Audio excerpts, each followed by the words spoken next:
you look at American history, every time, it looks like, wait a minute, before we get to revolution, let me just say something. Every time in the history of this country when things have got totally out of whack, and I'm talking about the 1880s and 1890s and 1920s and 1950s, every time in this country when things have got out of whack, you know what happens?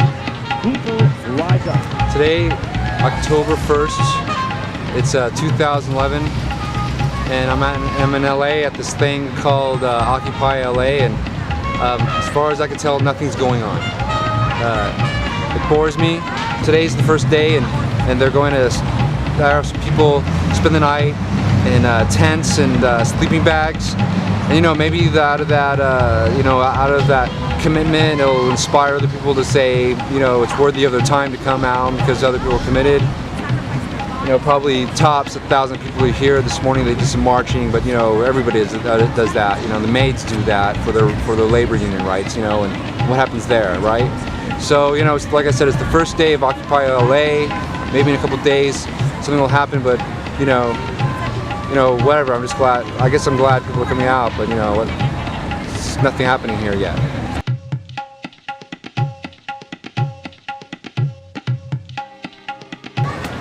Today is October 2nd. It's the second day of this thing called Occupy LA.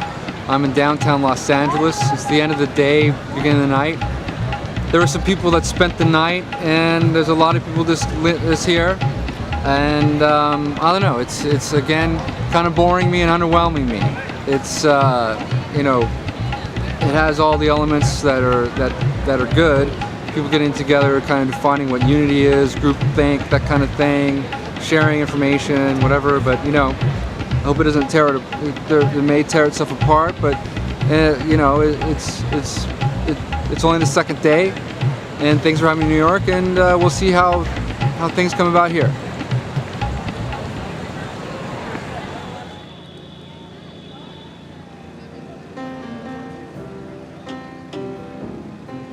Today is October 4th. I'm at this thing called Occupy LA. I'm here with Clark. Clark is the main organizer. I'm one of the main organizers. Okay. What do people get out of being here rather than being electronically here? People get the fact that there's many other people that feel the exact same way that they do, and they can have a face-to-face conversation with them over a dinner that has been gifted to them to talk about the issues that have brought them here. How constant is the size of your crowd? How does it fluctuate? We have never had less than I would say 200 people.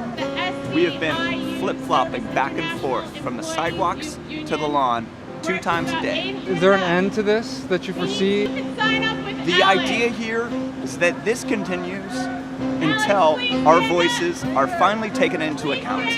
That our vote counts, our voice counts, and our quest for a just society exists. A lot of these people here are considerably younger than me. They're experiencing now what I've been experiencing for 20 or 30 years. They've been experiencing it for the last 10 years. They feel disenfranchised, displaced, dismissed. Today is October 6th, 2011.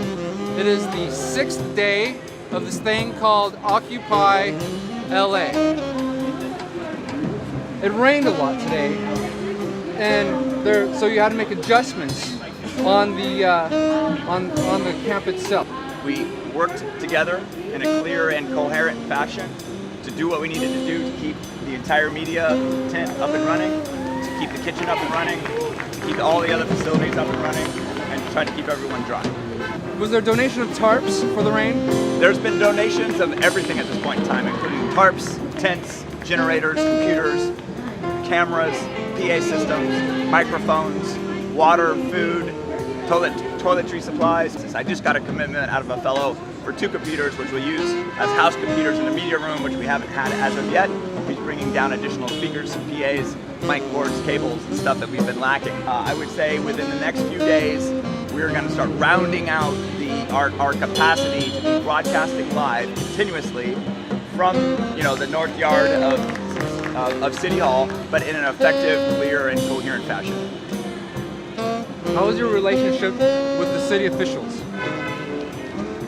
It's really amazing what's happened with the city. I mean, we can't imagine a more positive dialogue at this point in time. We feel like at this point in time that the city has our back. They understand the issues at hand. The city supports our movement because the movement is supportive of the people of the city.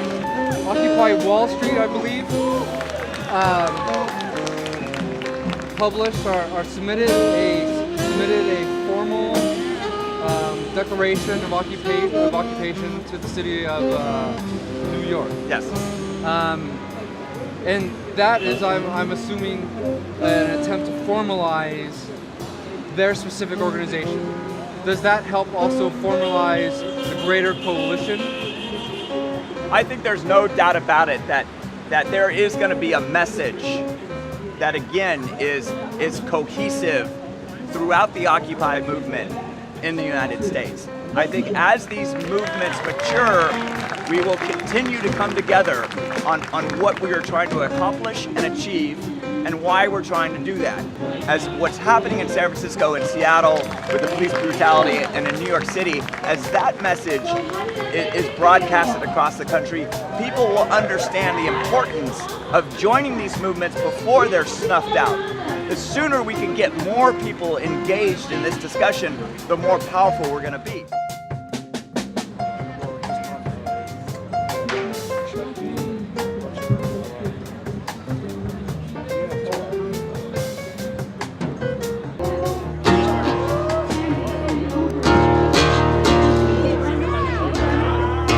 All right, check 1 2, check. Hello, check. Okay, cool. Today is October 8th, 2011. It is the 8th day of Occupy LA. What up? I'm Tom Morello.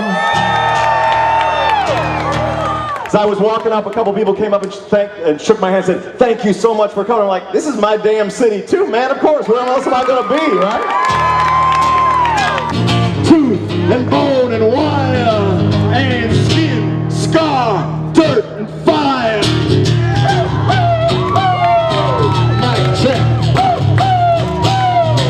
It doesn't matter who you are, it does not matter what you say, flesh shapes the day. Flesh shapes the day. You can't start building a house until you have a solid foundation. So in the last 8 days, we've been building that solid foundation. 1,500 people here. Everyone's trying to accomplish the same thing. But without any organization or structure, that becomes very challenging.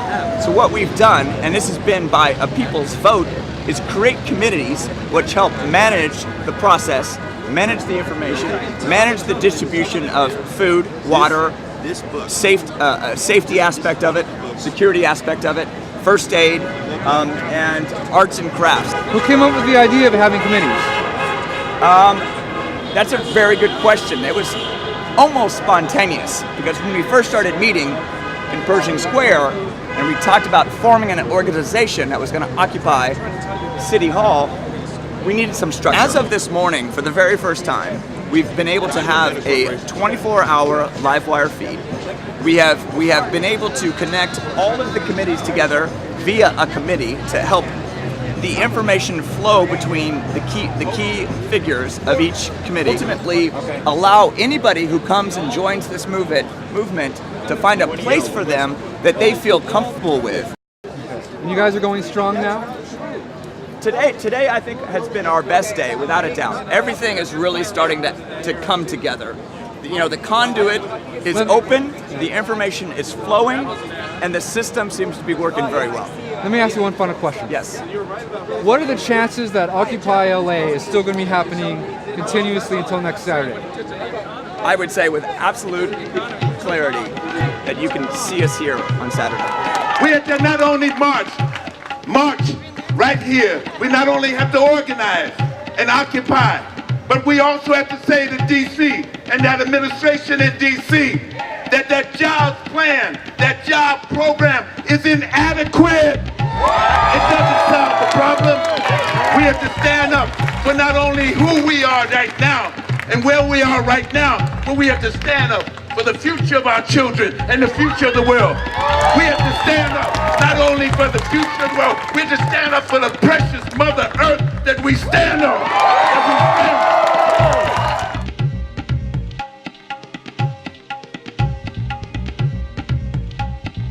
Today is October 29th, 2011, and I am at Occupy Los Angeles. In the past week, the Occupy Oakland and Occupy San Diego they've been escorted off their sites by police in what might be called an aggressive way. Occupy Wall Street still continues, and now it's getting cold back east, and a lot of people must be thinking about packing up their tent and going home. But here in Los Angeles, it's 75 degrees, there's not a cloud in the sky, it's a beautiful, perfect day, and people would rather be outside their tents than inside. Whatever you want to say about the message of Occupy LA and that it doesn't have a unified message, everybody here identifies the motto of 99%ers. They see the 1% as the people that have taken advantage of them in some way or another.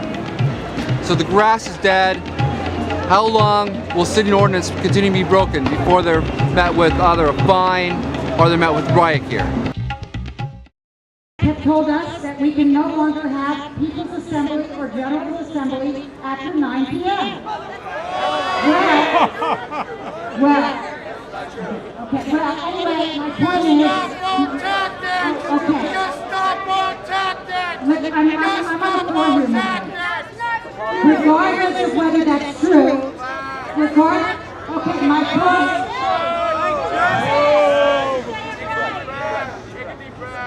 Everybody relax. Evidently, there's a difference of opinion of the information that was received, but let me finish!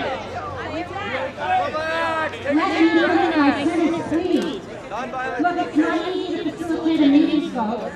I'm doing my best, and I'm going to hear if I have incorrect information, I want to do that. However, my point was only that even though they may have said that, we're still here. That was my point. In this instance, our police are here to serve and to protect.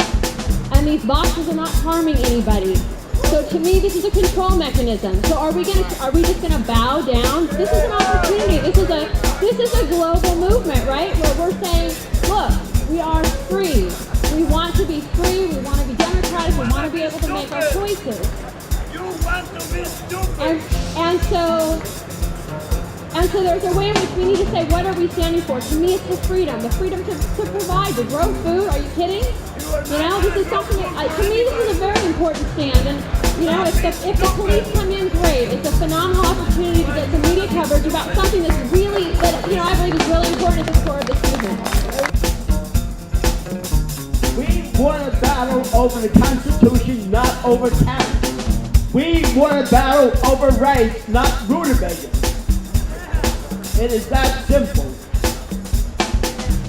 And when we appeal to the public, we should make it seem that way. What I would suggest is that we move them out, and then we put them on wheels, and then some mass march. When we have our next mass march, move them back in with big banners declaiming why you're there, etc., and having the order or causes so that it becomes about free speech battle instead of a battle over some beans, literally and figuratively. Yeah, I think a lot of people here want to get arrested. They want to push the police to come in and act because I think they feel like that would be a unifying force for us. So there's a lot of people that want this confrontation with the police because we feel like we're here just expressing our First Amendment rights. And if they want to come in and kick us out for doing that, then kind of so be it, and we'll take it from there. Are you seeing are you witnessing a divided population here? Are people very extreme in their views? Yeah, there's definitely division here, but I think it's widely understood why we're here. To me, it's obvious the situation in this country is completely unsustainable, and people are just not getting their basic needs met anymore.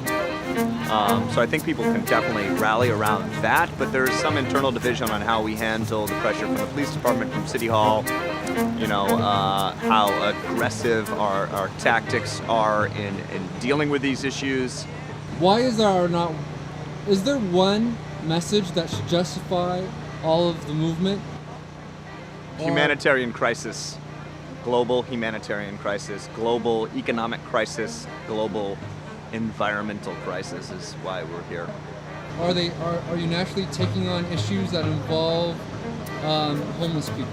Yeah, in fact, we now have social workers, people that deal with drug abuse, and people that work with mentally ill people showing up here on a regular basis to help the population of our camp deal with these serious issues that the city, the county, and the federal government have let these people kind of slip through the cracks over the years. The problem continues to get worse. Do you think that at this movement, are people talking about these conditions? Are they exposed for the first time to extreme poverty and what it's like to be have their life kind of dictated by codes? Well, I would say in some instances, the people here, this is the first time that they've really been exposed to something like this. I mean, I've lived in Los Angeles my entire life. I know that these conditions exist and persist. I know I've been through Skid Row. I know that Skid Row is not a pleasant place at all. This has been kind of an eye-opening experience for me. It has helped shed light to a certain extent on how bad things really are in this country. So I think there's some people here that are probably more used to this than others, but I think no matter what, anyone walking into this camp is going to get a taste of what America looks like today, and it's not necessarily a pretty picture. What do you say to those who say we are broke? Robert, we're ready. Well, the answer is we're not broke. We are the richest country in the world. We're richer than we have been at any time in our history. We have a long-term budget deficit problem, but that's because of healthcare costs that are rising out of control. But we're not broke. In fact, we've got 25 million people who are looking for full-time jobs. We've got an infrastructure that's crumbling, but we can borrow money. The 10-year Treasury notice is the yield is 2%. That's the cheapest borrowing we have ever had in anybody's memory. So the idea that we can't borrow, we are broke, we can't fix our infrastructure and put our people to work is quite frankly irrational. Robert Reich has spent his whole life working on behalf of working people and the poor in this country. As Secretary of Labor, he led a national movement to abolish sweatshops and child labor, to raise the minimum wage, and he implemented the Family and Medical Leave Act. This economy right now is twice as large as it was in 1980. But most people don't know that because their wages, if they have jobs, their wages have stagnated for 3 decades. In fact, they've been going down. If you adjust for inflation, they've been actually going down. Now, where's the money gone? If the economy is twice as large as it was 3 decades ago, and if most people have not seen a wage increase, in fact, most people's wages are going down and they're losing their jobs, where did the money go?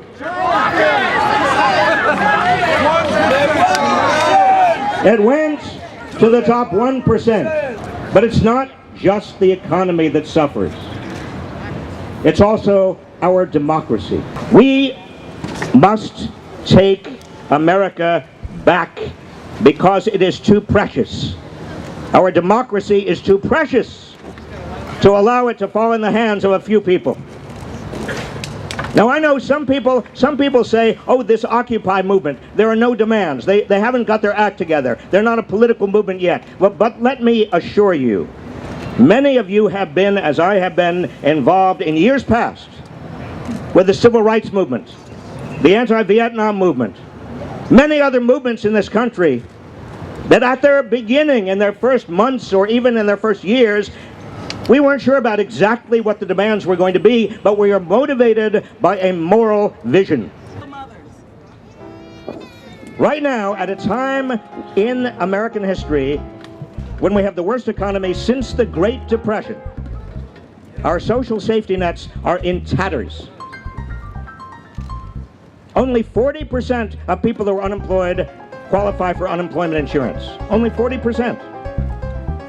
And it's not even clear after the end of this year that unemployment insurance is going to be extended for all of the people who desperately need it. Single mothers. What are we doing for single mothers who need to work? Well, we don't even have to have work out there, let alone any safety net for them any longer. What about young people with loans, college loans hanging around their necks? Unemployment among young people, even with college degrees, is about 9% right now. And they have an average of $25,000 they owe. And what about a safety net for people who have huge mortgage debt that are underwater? We bailed out the banks, folks. Why don't we bail out average working people, average people with regard to huge debts they have?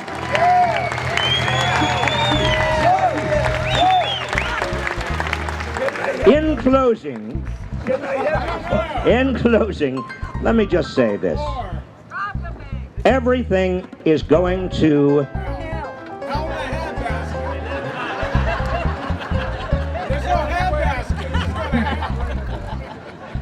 it's going to work out.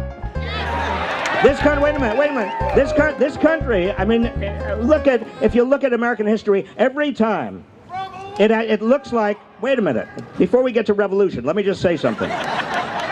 Every time in the history of this country when things have got totally out of whack, and I'm talking about the 1880s and 1890s and 1920s and 1950s, every time in this country when things have got out of whack, you know what happens? People rise up. The people rise. Americans can do it. And we can do it if we are patient, if we are nonviolent, if we understand the importance of being organized and mobilized, and if we educate those who disagree with us and listen to those who disagree with us. Thank you very much.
In the middle. If you're like me and you're like, oh, think about it, let me know later.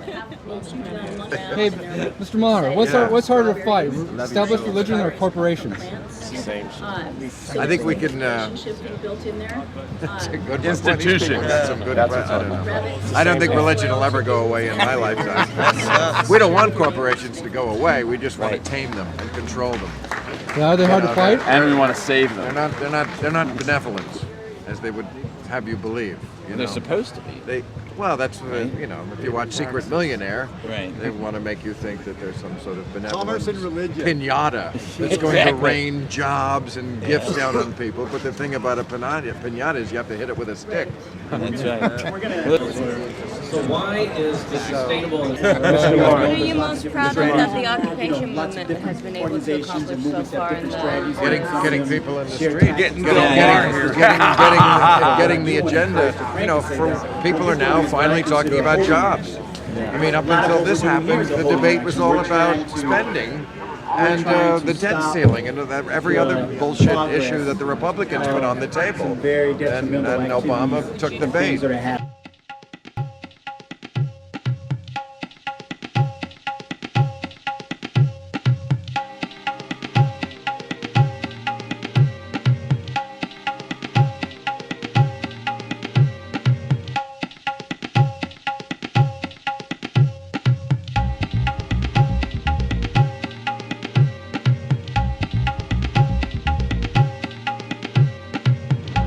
Wait.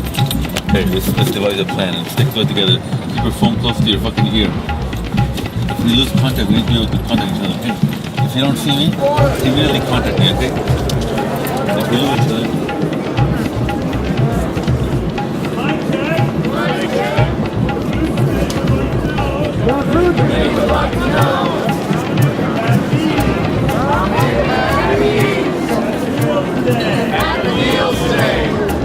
Want the police to know. We want the police to know. We're ready for you. We love peanut butter. And for the pig.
Saturday,